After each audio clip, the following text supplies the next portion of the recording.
Hi friends, please subscribe to Amravati Media and press the bell icon for more latest updates.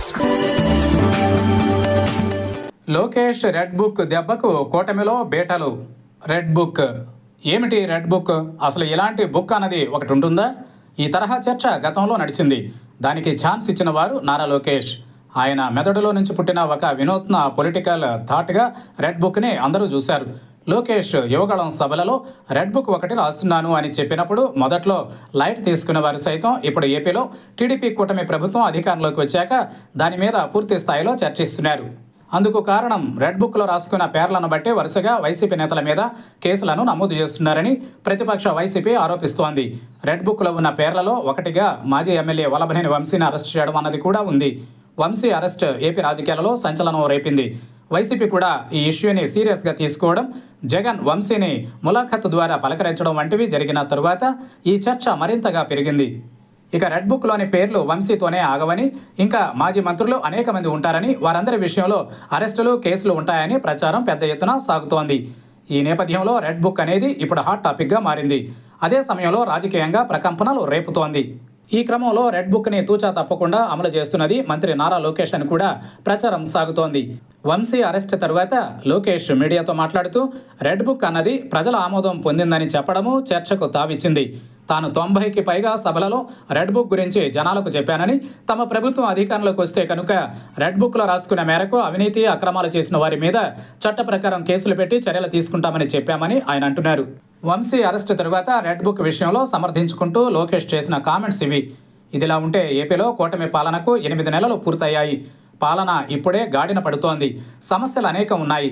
ఈ క్రమంలో red book పేరుతో revenge పాలిటిక్స్కి తెరతీసి వైసీపీని తట్టి లేపడం అవసరమా అన్న చర్చ కూడా కూటమిలో సాగుతోంది. కూటమి ప్రభుత్వంలో టీడీపీతో పాటుగా జనసేన, బీజేపీ కూడా భాగస్వాములుగా ఉన్నాయి. ఈ 3 పార్టీలు ప్రభుత్వానికి సంబంధించిన అంశం దేనికైనా జవాబుదారీగా ఉంటాయి. అయితే రెడ్ బుక్ అన్నది వేరు. ఇది టీడీపీ క్యాడర్ని ఇబ్బంది పెట్టిన వారి కోసం, లేదా ఆ పార్టీ 5 ఏళ్లుగా ఇబ్బంది పడిన సందర్భాలను గుర్తుంచుకుని బాధ్యుల మీద యాక్షన్ తీసుకునే ఒక ప్రక్రియగా ఉంది అని అంటున్నారు.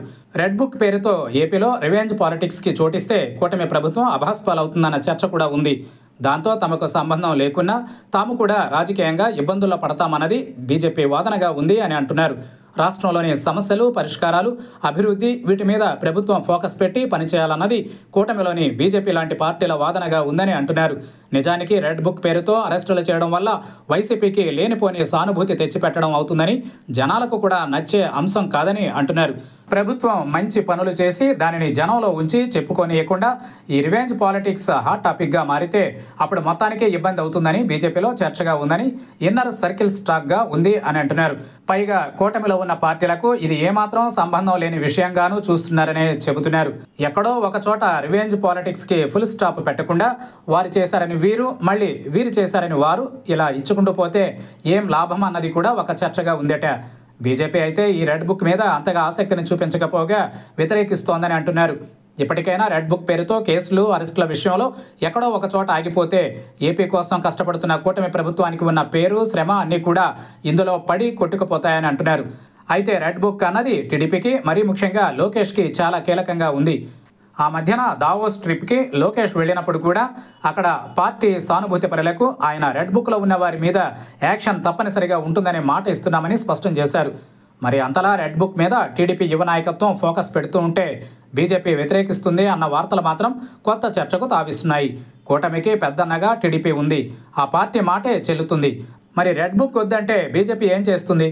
ఇది కాస్త కూటమిలో బీటలు వారేందుకు ఏమైనా దారి తీస్తుందా అన్న చర్చ సాగుతోంది.